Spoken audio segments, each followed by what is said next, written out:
All right, hello everybody. Steve Politti, Pat Lanny, Brian Fonseca here at beautiful LA Memorial Coliseum. Not a beautiful game for the Scarlet Knights, 42-20 loss to Southern Cal.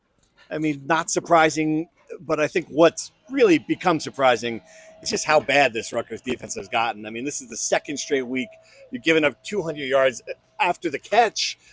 They just can't defend anybody. They can't tackle anybody. It's not what we expected by any stretch of the imagination. It's not even like poor tackling was bad against UCLA. Today it was just every single player on UCLA was wide open and running away from the defenders, and it's just a complete breakdown of the defense. And I'll give USC some credit. They had some serious playmakers. We knew that coming in.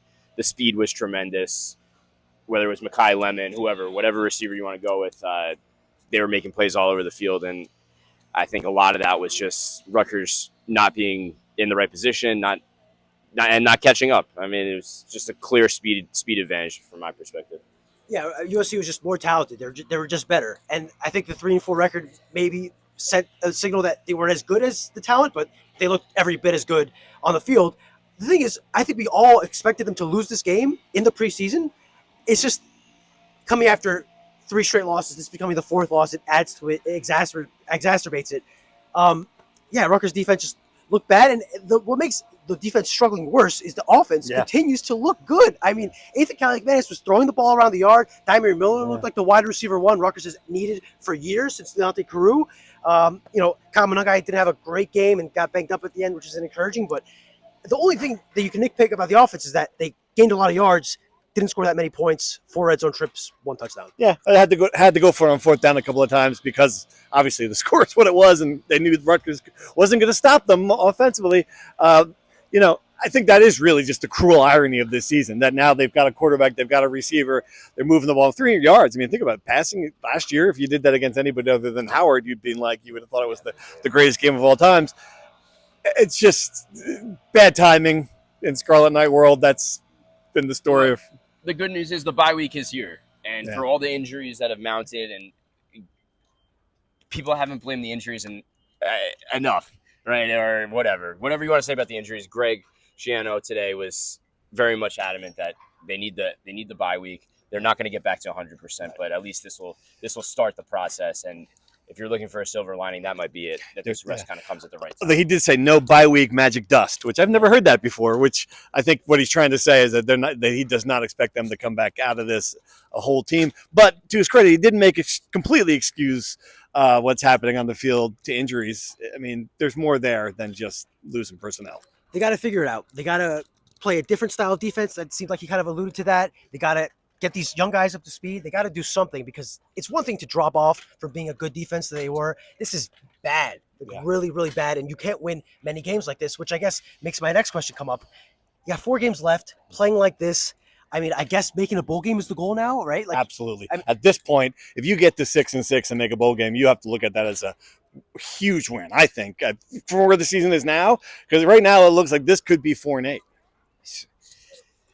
With the way that defense played, you're right. There's no question. Maryland against USC, same thing. They're putting up monster numbers.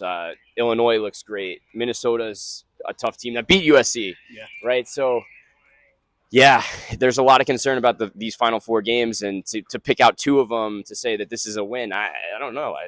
I don't look at it that way. I think you got to go down the line and say that each one's going to be different, and for a multitude of reasons, you should be a little nervous if you're a Rutgers fan, I think. I think the Minnesota game is huge, just to get off the schneid, end the losing streak, breathe some hope, because right now it's tough sledding. Tough sledding for the Scarlet Knights. Just a rough night. And again, this was not a bad loss in a vacuum. I think before the season, if you told people that Rutgers lost 42-20 at USC, you kind of shrug your shoulders. Fine, fair enough. It's just the matter that USC was 3-4 coming to this game. This place was a quarter full because everyone else was at the awesome Dodgers-Yankees game and everything else happening in LA.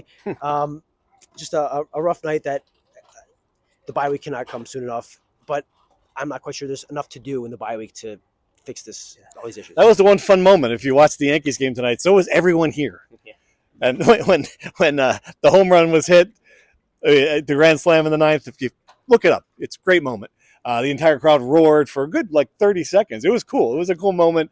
Obviously, this is not the world's greatest sports town, LA, but it was certainly a great sports night for LA, with the Lakers playing, Southern Cal winning, and of course the Dodgers. And if you were a Rutgers fan that came out to LA to come see the Coliseum or be a part of the special show, I mean, this place is iconic. The Olympics here being here again in 2028 just makes it even cooler. Drone show. Yeah, drone show. Band.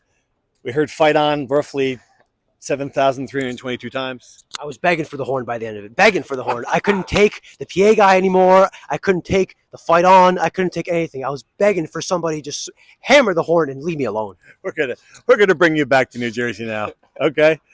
On that note, let's sign off. Thanks for watching. We'll be back for the bye week coverage coming.